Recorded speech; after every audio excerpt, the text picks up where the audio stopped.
তো as usual আমরা 17 নম্বর ম্যাথটা আবার হচ্ছে ভিডিও পজ করে করি, দেন হচ্ছে আমরা ভিডিওতে অ্যান্সার নিয়ে আলোচনা করব। সো আই গেস সবার মোটামুটি করা শেষ। ম্যাথটা মোটামুটি ইন্টারেস্টিং ছিল।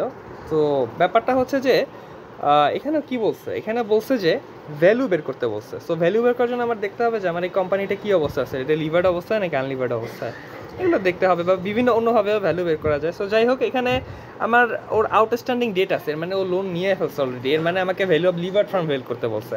সো আমি জানি কি value of levered firm is equal to value of unlevered firm plus present value of tax shield, যেটা বিভিন্নভাবে বের করা যায় আর কি।